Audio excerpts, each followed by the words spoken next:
Hello, everyone. Thank you for attending today's webinar, 400 Critical Vulnerabilities Detected, Which Will Attackers Exploit?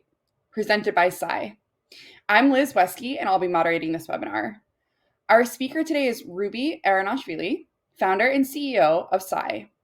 You can read his full bio on the left side of your window by selecting the Speakers tab. Just a few technical notes before we begin. The webcast is being streamed through your computer, so there is no dial-in number. For the best audio quality, please ensure that your volume is all the way turned up. This webinar is being recorded and will be available on demand within 24 hours after the event. Time permitting, we will follow the presentation with a Q&A session. Please submit your questions using the Questions and Answers tab on the left side of your screen. Okay, now let's begin. Ruby, please go ahead. Thank you very much, Liz. Thank you, everyone. It's a pleasure being here. Today, I wanted to take you through maybe an analysis of the situation of the healthcare market in general.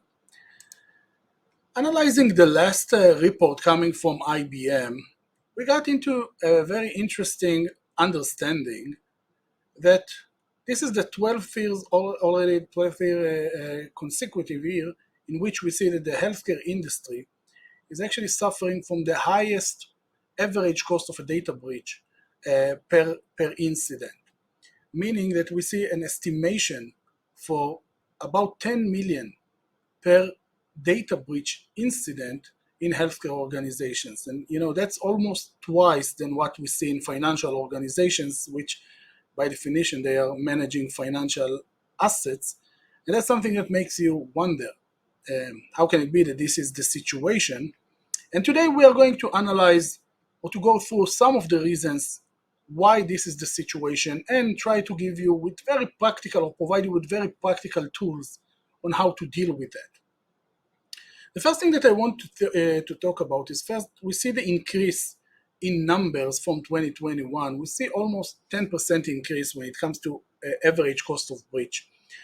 The interesting point here is that, of course, when you talk about cost of breach, the data is being split between different aspects, from the cost of PII data item, PHI data item, average downtime when it comes to business continuity, of course, brand reputation, and some other aspects that you need to take into consideration. But in the end, one of the most important things is that hospitals today and healthcare environments are highly digital, meaning that if 20, 30 years ago, everything was totally fine when it came to paper and pencil, and that was everything that you need in order to maybe manage the entire environment. Today everything is digital. So the concept of having an emergency environment, even if we leave the cost aside, having an emergency environment without basic capabilities to operate, that's something that is quite significant. Now, when trying to analyze why this is the situation, we've taken several data items based on latest, let's say maybe details coming from the US government and research that we've done with our own customers and some partners that we have. And we reached very interesting numbers that we wanted to share with you today. First, we see that on average, healthcare organization is managing more than 10,000 vulnerabilities at any given moment.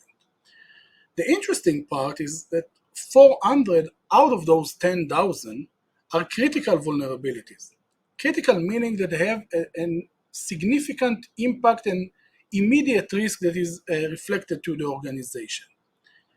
How can you actually take that into consideration? How can you even start to cut through the noise and understand what is more important to do? In order to deal with that, we've seen a motion that, from my point of view, is something that in a way can be extremely problematic if not conducted right, and that's the emergence of new cybersecurity tools that are being introduced into the organization. So, of course, you have 400 vulnerabilities, critical vulnerabilities that you need to deal with. Then one of the natural things that we see organizations doing, they are starting to buy more cybersecurity related tooling. And then we've seen an amazing average of around 71 cybersecurity tools that are installed in an average organization healthcare-related organization. So you can ask yourself again, we are talking about 400 vulnerabilities, different types of vulnerabilities. Then you're talking about 70, 71 security tools. How can it be that the security situation is still so fragile and we see the increase in cybersecurity incidents? And it comes back to the basic question: how do I prioritize? How do I know what will be the optimal use of my resources when it comes to budget, people, and of course the funding that you have for cybersecurity related operations? That's a problem that actually we find a lot of organizations struggle with. Not only in the healthcare sector, by the way, that's a common problem that we see in other sectors as well, but it's being emphasized in healthcare environments because the numbers that we see here, again, 400 critical vulnerabilities, that's something that is extremely difficult to deal with. When we need to keep in mind that in the end we talk about organization, that the business of this organization is around healthcare. It's not a cybersecurity organization. So investment in cybersecurity, dealing with those specific vulnerabilities, mitigating those, should be a streamlined process in which the priorities are clear, the value is clear, and then decision making on what to do can be crystal clear and extremely effective to the organization. This is what we propose. When you look at the market, you have different options. First, you can say, hey, you know what, let's fix all those items that are critical. Obviously, we've seen 400 items that were there, something that is extremely hard to deal with. Then you can say, you know what, let's go only with specific attack routes that are the most common attack routes. For example, let's try to deal with ransomware. But then, of course, there are multiple scenarios, multiple ways to get to the same result. So that's something that can be problematic as well. Following compliance structure, again, that's a nice way to get some level of maturity. However, compliance is not security. You can achieve compliance by security, but you cannot achieve security by compliance, unfortunately. This is the situation. Now, with the current status, current situation of the market, we see why this problem is one of the biggest problems or challenges that organizations face, and that's why we propose the following approach. First, everything that we do must be data-driven, meaning when we talk about risk-based approach, when we talk about business-related risk, those are things that we need first to understand, identify the situation, starting from the technical risk profiling. This will be number one. Where am I vulnerable? And more than that, how those vulnerabilities are connected to an attack route that can lead to a compromise of a business critical asset. Meaning, if I'm talking about business continuity, I need to understand what are the different ways to get to a business continuity disruption in the organization. Yeah, ransomware is one of them. Is it the only one? What are the other options? When you try to prioritize, you need to get coverage, or at least best effort coverage of the situation as it's being reflected by the offensive side or by the threat landscape that we see outside. Then, when we talk about the technical risk, of course we need to correlate it to the business risk, meaning we have this specific vulnerability, CVE123. Assuming this is being compromised or this is being exploited, what will be the impact to the organization? The actual quantification there, it's important. Understanding the impact will be key in making decisions on what to prioritize. So it's around operational impact in the organization, of course, whether you have specific data that is at risk, whether human lives are at risk because the operation is now down. All of those items must be well understood by the organization, and we'll talk about how we do that in a second. But above all, when it comes to, in the end, making the decision on what to be able or what are we going to mitigate in the end, we need to make sure that those specific attackers that we've identified, and I'll show you that in 2 slides, and then the connection to the business related aspects, that's something that is well understood, and then decisions being made based on this data. Let me take you through the step-by-step understanding of what I've just mentioned, just to make it extremely clear. The first thing that we need to do in order to even start understanding the cybersecurity organizational risk, start with a threat model. On the left side of the screen, we need to be able to highlight those potential threat sources that will be risk or potential risk to our organization. It can be external attacker, it can be, I don't know, Chinese type of attacker, it can be specific gang that is a ransomware gang that is now chasing specifically hospitals or healthcare organizations. It can be insider threat, which of course is extremely important, and it can be, for example, third party or supply chain vendor that is critical to your operation. All of those relevant items should be listed, and then we move to the second part. Second part will be, what are the protection objectives of the organization? That's a very simple question. The answer is not that simple in most cases. However, asking this question, again, it's key to understand where do we invest our resources. Taking that into consideration, and in order to cut through the noise, we need to be able to list those items as I mentioned before. So in this case, as an example, of course, you can see that we've analyzed that there are 4 different items or 4 different threat sources, again, just for the sake of example, right? Internet attacker, on-site attacker, that means someone with physical proximity to the site or to one of the hospitals or one of the practices, right, as an example. A compromised employee, what we call the insider threat, and supply chain specific vendor or specific partner that is part of the supply chain, critical supply chain to the organization. On the right side, we put 4 different items in this case, and it includes operational continuity, which is again key when we talk about operational environments like emergency rooms and others. It can be key also when you talk about medical devices. Of course, when you talk about pharmaceutical environments, the operational environment of manufacturing is extremely important. Those are items that are really key to the operational continuity of the organization. Then we talk about PHI, that means healthcare-related information or private healthcare-related information of patients.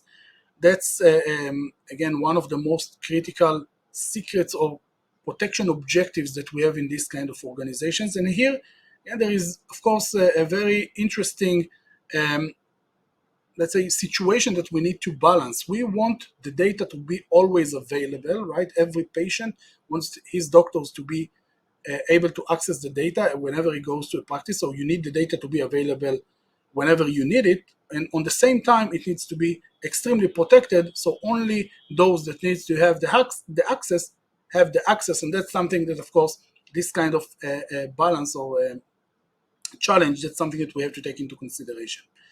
Then, of course, it can be also payment information of a specific patient or in general PCI-related data that we can find in some healthcare organization. Reputational damage, it can be, of course, intellectual property that is there, employee data, financial frauds that are relevant to the organization, and so on and so forth. Once we've defined those, the one thing that the organization needs to do is to use, and that's something that is a continuous effort, right? To use the relevant resources in order to identify the vulnerabilities that the organization has.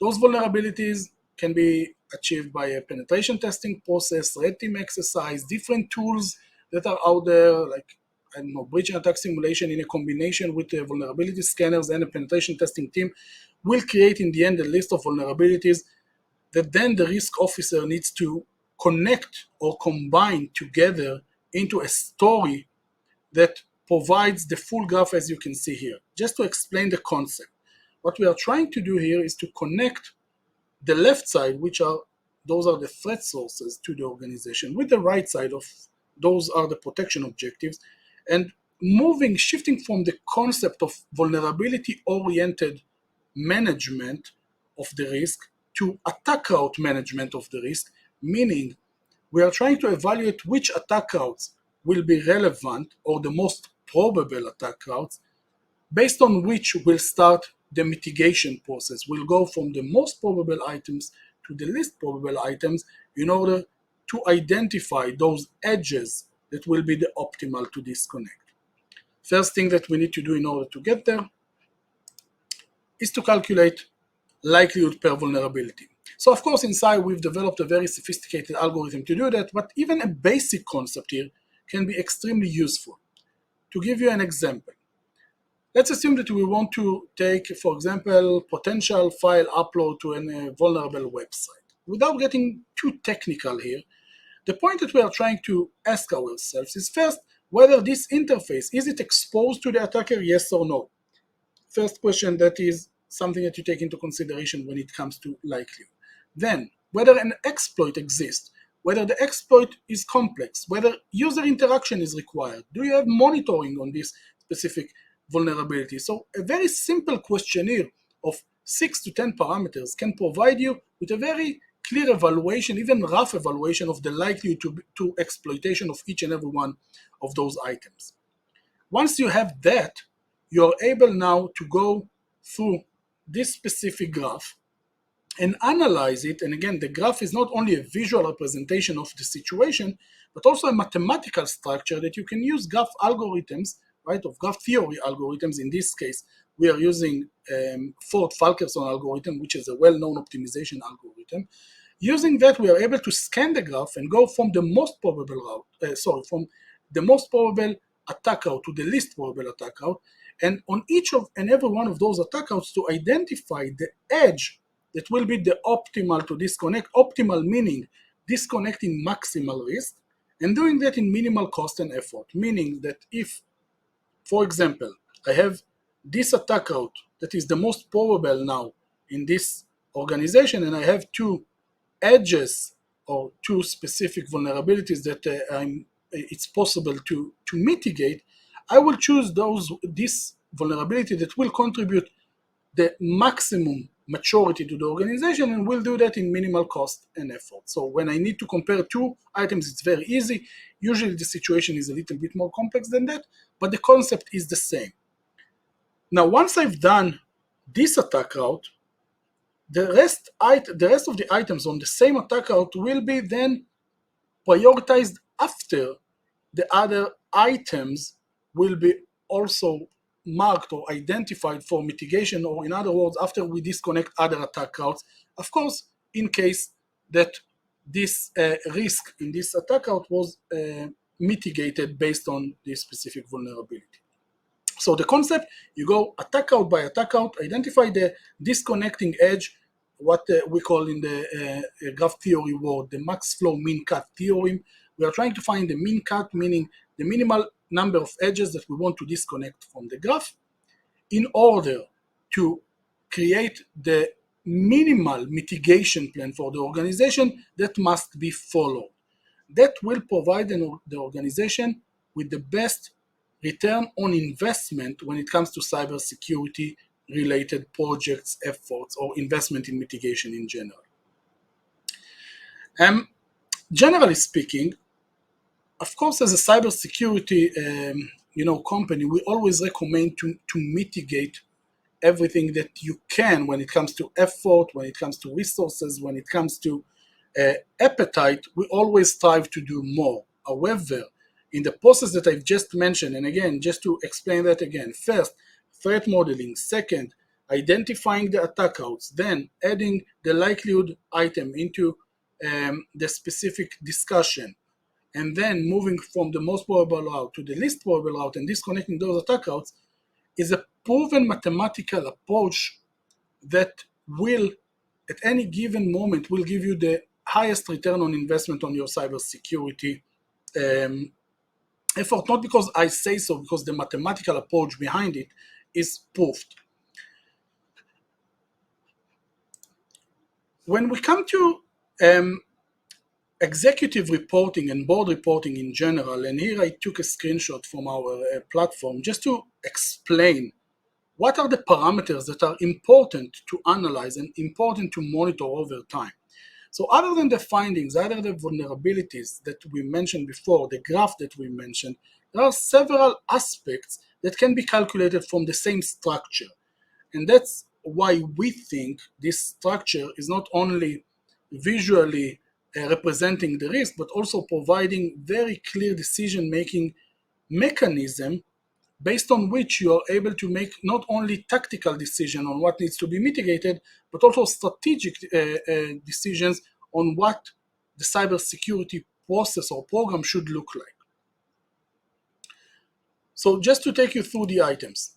The first one, translation of risk from just low, high, low, medium, high, critical to dollar value concept. This is not an easy thing to do, I must say. The way that we do that is by actually analyzing data coming from different insurance companies and research institutes of cost of breach, breaking it down to the small building blocks, like the single cost of PII data item, PHI data item, for example, in the US, then in Europe, then in APAC, and so on. Based on those data items, we build the risk profile of the organization with mathematical extrapolation of the basic data to the predicted data.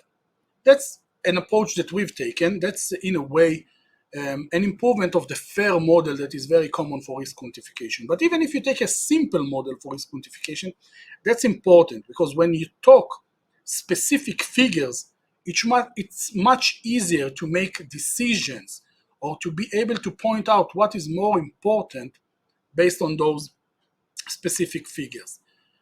Then the second thing that I would do, maybe I'll go with the third item first and then I go to the second item again. So translating this business risk, the dollar value amount that I mentioned before, into the specific assets or business critical assets like employee information, patient data that we mentioned before, business continuity, and so on, put a specific value per item, if you can see that here in the cost of breach part, then combining the likelihood that we've got from the attack graph, we are able actually to manage risk in a way that takes into consideration the possible outcome of a cybersecurity attack and the likelihood of this cybersecurity attack to happen. That's a perfect risk management capability that provides you with understanding of the situation in case of a breach, understanding the likelihood for that to happen, and the option to minimize this data in the most cost efficient process that you can follow. Then, of course, with this information, you can benchmark yourself, when it comes to maturity level evaluation. You can benchmark yourself with the industry, understand where you need to invest more or less depending on the maturity level that you've demonstrated, and of course, the risk that you see to specific items.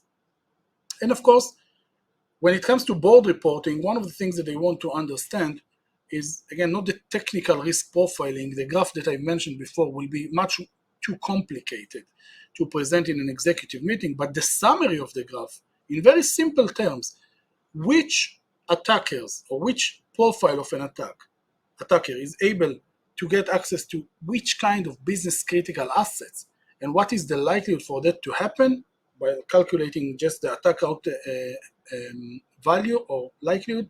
That's something that it's not only valuable for them to understand the concept, which attacker can attack which kind of business asset, but also provides an evaluation of the risk in more technical terms, but not too technical.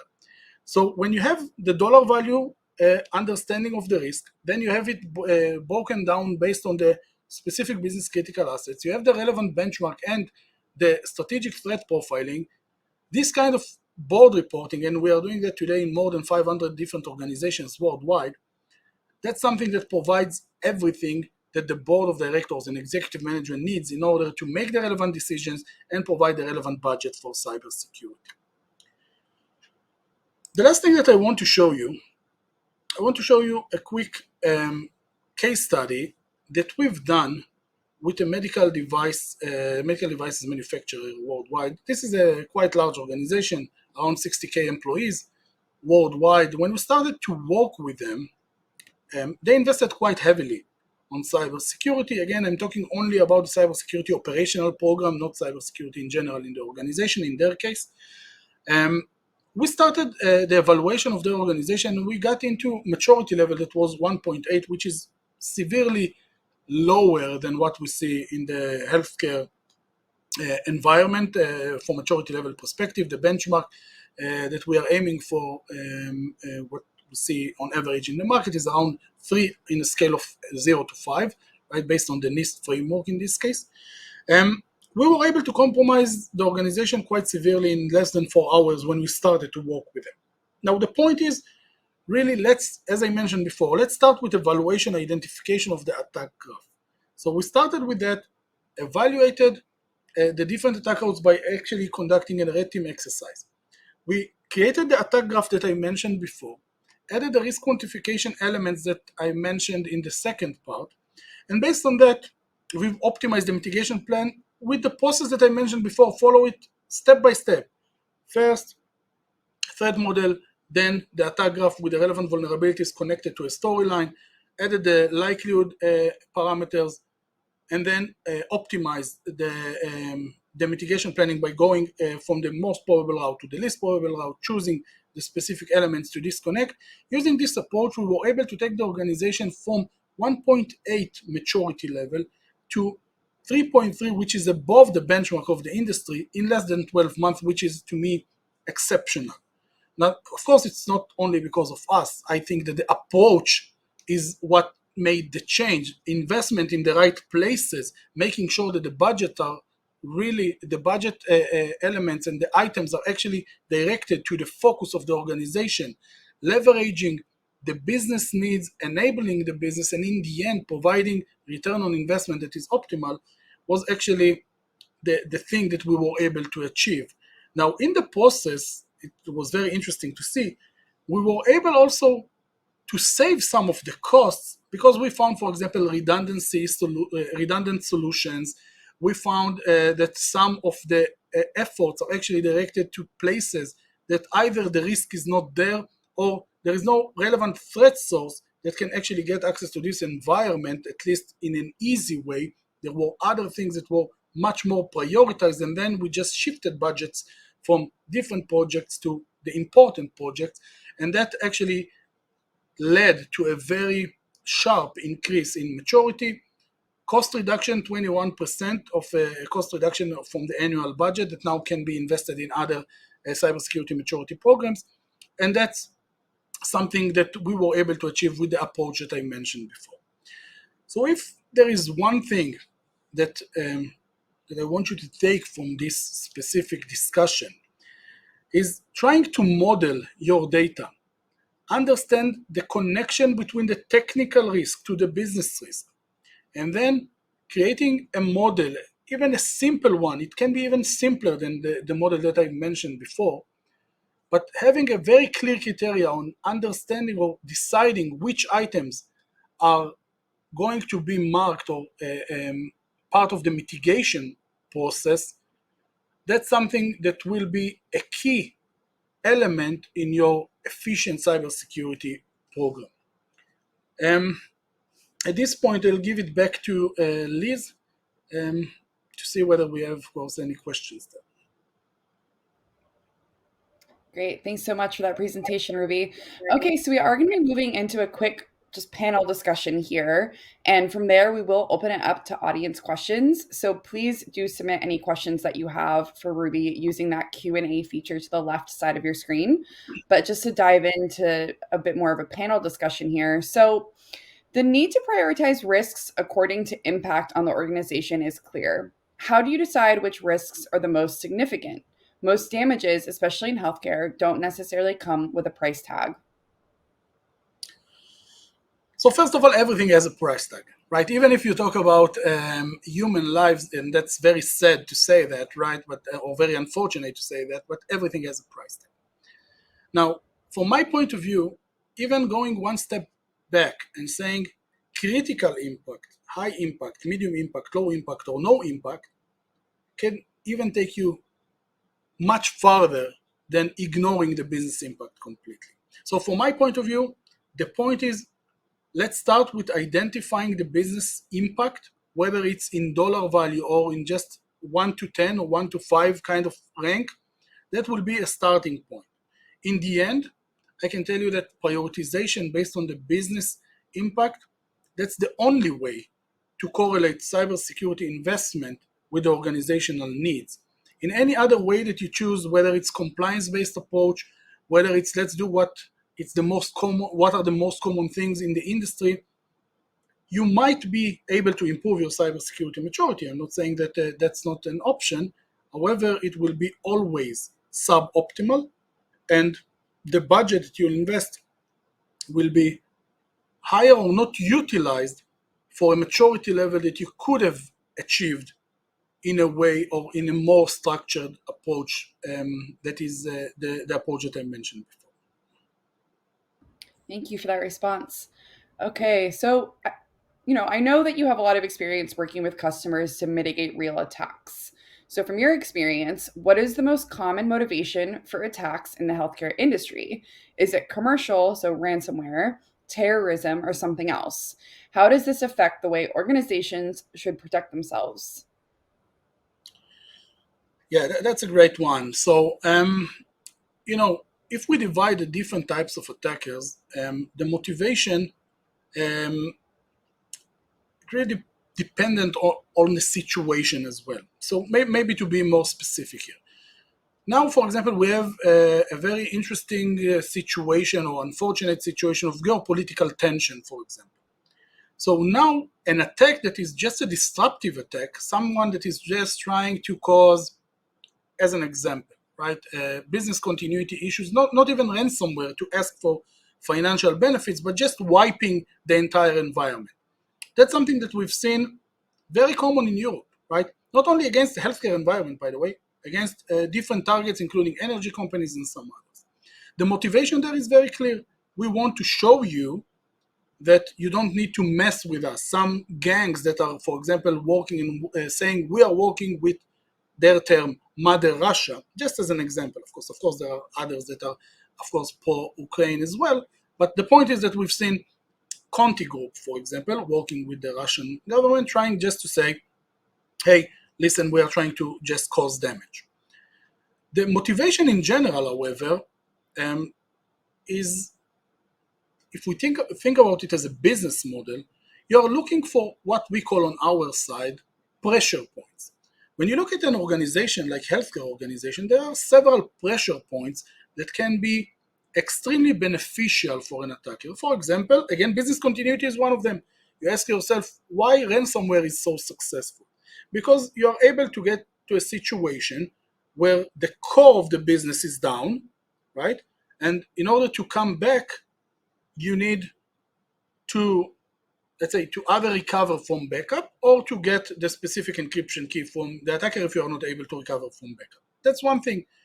But the evolution of those specific attacks, and that's something that we've seen starting from 2021, just as an example, we've seen that another pressure point is now being taken into consideration, and that's before the environment is encrypted, you see data exfiltration from the environment first, and then you have a second line of extortion, meaning the attackers are coming in and saying, hey, you know what? If you're not going to pay, we are going to expose the data, just publish the data that we managed to take out of your organization.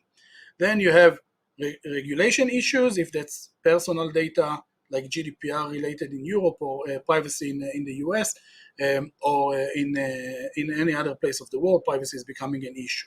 If that's PHI related data, obviously you have other situations with other regulators. Sometimes you even have information that can cause another FDA investigation or FDA approval, which is again a very painful process for healthcare organizations. But the point is, again, pressure points.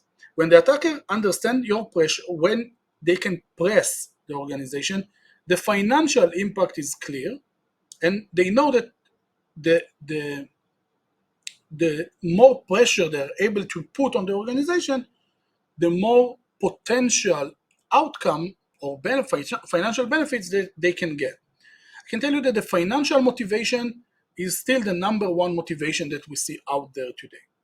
Now, there are government organizations that are looking for data usually, and that's something that they are doing for different reasons, but usually those are not disruptive. They are trying to do that under the radar. And honestly speaking, most organizations don't even know that that happened, and that's a different problem.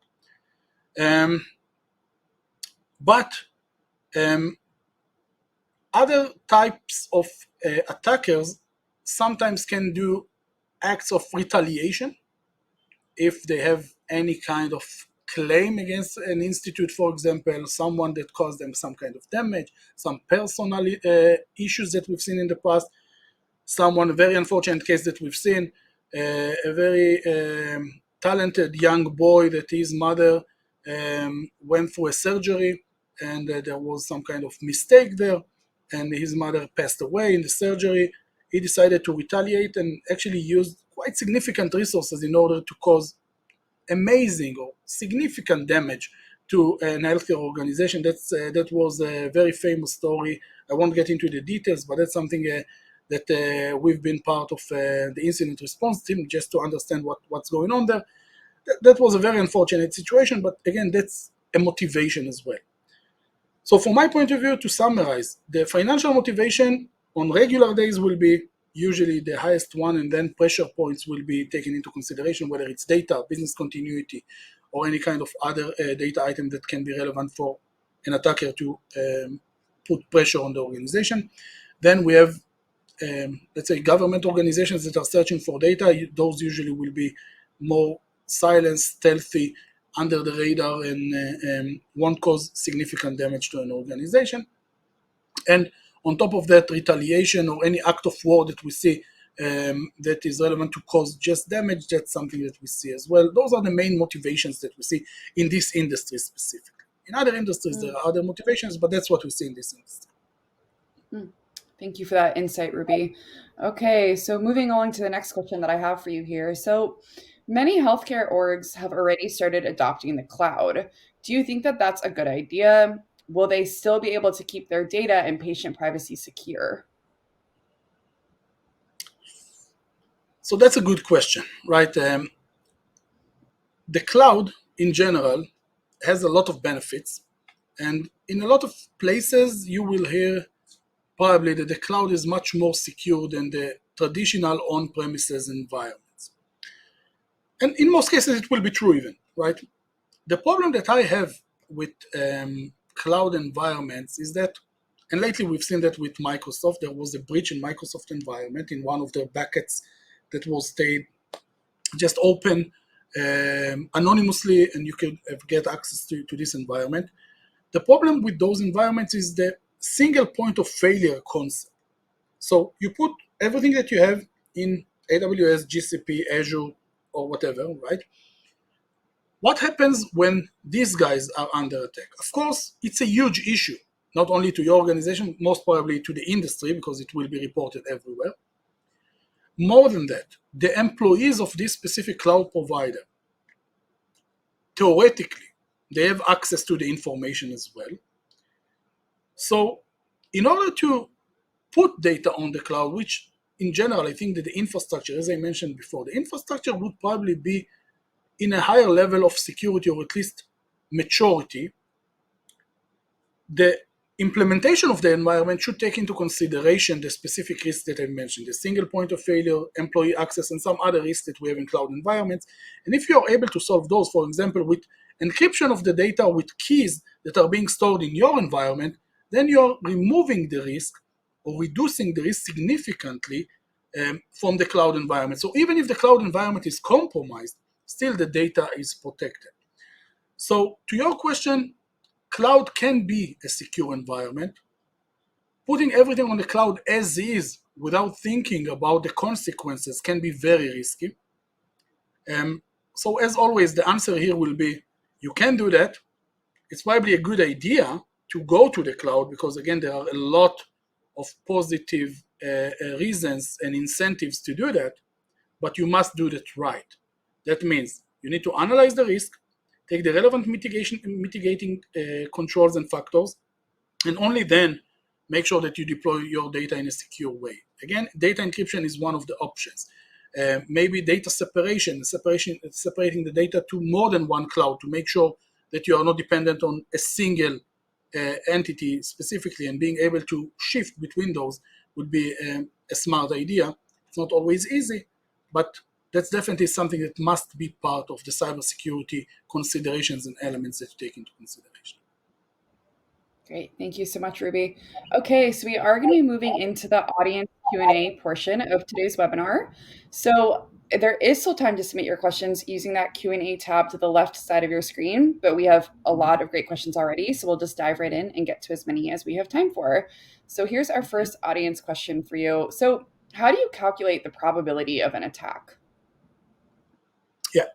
So today inside we have around 60 parameters that we measure per vulnerability. That's a complex concept. However, I can give you something that is much simpler to take into consideration, like 6 elements that you can calculate, and based on that, you're able to get to a good estimation of the situation.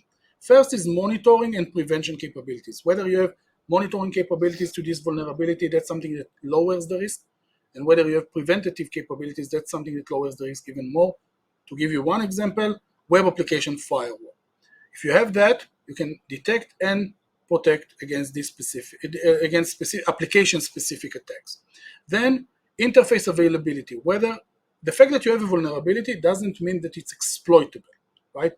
So whether the vulnerability is available to the attacker, that's another question that you need to ask in order to estimate the probability. Then you have the whether an exploit exists, yes or no. That changes quite a lot the ability of script kiddie, for example, to attack an organization. If you need to develop the exploit yourself, that's something that lowers the risk only to more sophisticated attackers usually. Then we have whether user interaction is required or not. Phishing attack, for example, is extremely common, but that's something that requires the user interaction to do something. I'm not saying it's not successful, it's extremely successful, but still the risk of a specific vulnerability that requires user interaction is lower than something that doesn't need user interaction. And maybe the last thing that I would say when it comes to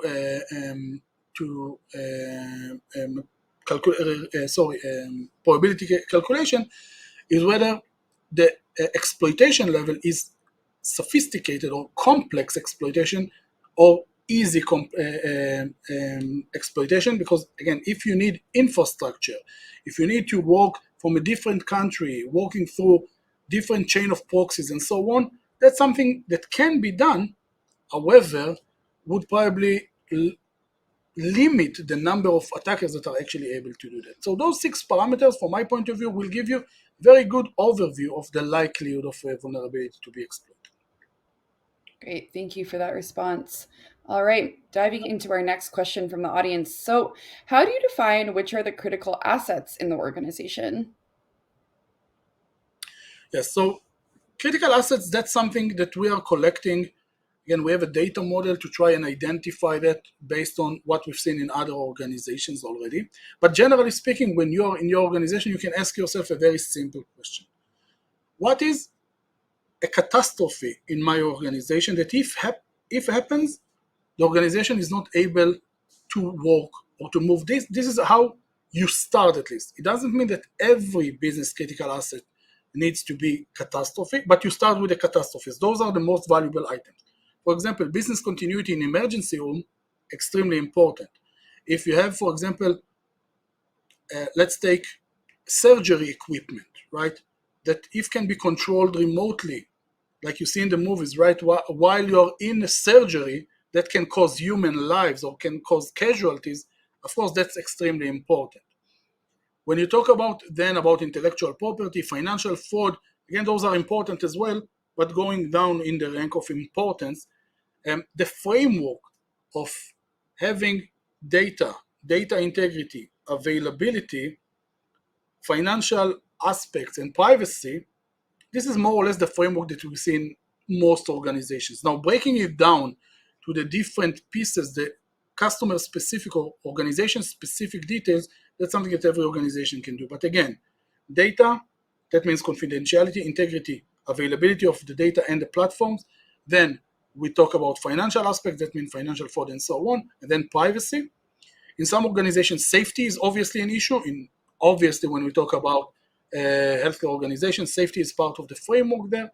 And of course, to all of those, you have um, the reputational damage that is always an add-on that you need to take into consideration, because in the end, that's something that is very important. Great. Thank you for that response as well. Okay, moving along to our next question for you. Are there any specific vulnerabilities that you see recurring in our industry with both high probability and high impact? Definitely. Um, Number one that I've seen in healthcare organizations, those are shared accounts. Shared accounts, that means that you have a single account that is being used for multiple aspects and known by different people in the organization, sometimes even printed and just tied to the wall. And then you see that everyone that is going through or wandering through the halls of the organization can see these numbers. That's something that we see quite common. And unfortunately, that's something that can be easily used by an intruder to the organization to move laterally in the organization to get access to critical systems, including patient data, including medical devices, and so on.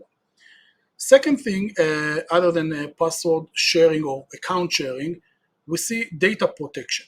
Data protection meaning if you are able to get sometimes to shares or organizational shares or specific data hosting platforms, databases, information is not protected there, meaning not encrypted and available. If you are there, you have all the access that you need. The third item that I would say here is network and environment segmentation and segregation, meaning sometimes we are able to just see that an attack starts with a phishing email against financial department, right? And from the financial department, the attackers are able to move in the organization from finance to the operational environment, to the emergency room, to the medical devices, which doesn't make sense, right? Why are you able to do that, right? Finance needs to be extremely segregated. So those are the main items. There are other items like multi-factor authentication. There are things around implementation of security tooling, backup systems that are not up to date, incident response capabilities that are not there. So there are multiple items, but the common three items, or the most important three items, will be again around password or an account sharing. Second, about data protection, and third, about network segmentation and segregation. Again, password quality is also an issue. Multi-factor authentication, as I mentioned before, but those three are the main items. Great, thank you. All right, moving right along to the next question from the audience for you. So, where do mobile apps rank in terms of potential security vulnerability? So mobile apps, like any other application, they have potential application level security items. The interesting thing about mobile apps in healthcare environment is that first, the trust is going from the person to the device. We see that quite a lot, meaning if you have access to a person device, you have access to his data. Sometimes the concept of what you know, that was the password concept, or what you are, which was everything around face recognition or biometric situation and so on, or authentication, that's something that shifted to a mobile device that you have in your hands. And the fact that someone has access to the mobile, the something you have concept, that's everything that you need in a lot of applications that can show your test results, can show your last visit in a practice, or can get you access to your latest payment information in the healthcare environment, or your insurance data. So I think that mobile becomes easier by definition because usability is an important issue. And unfortunately, although there are extreme or very strict standards to how applications should be developed, we see that the cybersecurity maturity in general of applications in the healthcare environment is in the ranges of 2.2 to 2.3. That's the average in the industry. When you compare it, for example, to financial organizations, you see there's something that is more in the ranges of 3.2 to 3.3, again on a scale of 0 to 5. So that's a significant gap, and I think that closing this gap will be essential to get more resilience around applications. And people trust those applications and use them because they are very usable, and that's good. But cybersecurity elements must be integrated there as well. Absolutely. Thank you. Okay, moving right into our next question here. So, what are the best tools to identify vulnerabilities in self-hosted servers? So depending on what kind of vulnerabilities you're looking for, there are vulnerability scanners which will identify CVEs, that means well-known vulnerabilities. There are multiple of those. Some of them, like Tenable, Nessus is one of the leading one, Rapid7, and so on. Very good tools. There are others that are more sophisticated in the approach, at least breach and attack simulation platforms that you see out there. Honestly speaking, I think that the best way to do that today would be a combination of automated tools and a human factor, an expert with red team capabilities to actually evaluate and identify not only the well-known and common vulnerabilities, but those that are less known and more sophisticated that usually cause the higher impact. So the combination of automation for scale and human brain for depth, that will be the optimal solution. That's what we do in SCI as well. We believe that that's the best way to get the optimal results around vulnerability identification. Great, thank you. All right, moving right along to our next question. So, who owns the insurance data that SCI uses in its model? Is it SCI or is it the insurance companies? So the data is property of the insurance company, but we don't get the data as is. We get the data screened, meaning the data is anonymized. We get the relevant parameters. Once we get it, it's our own data, right?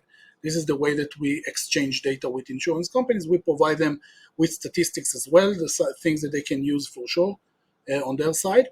So it's a give and take kind of cooperation, but it's something that works very well. So the data that is anonymized and given to us is us, and the insurance data, of course, is the insurance data. We don't get, again, the full data model that they have.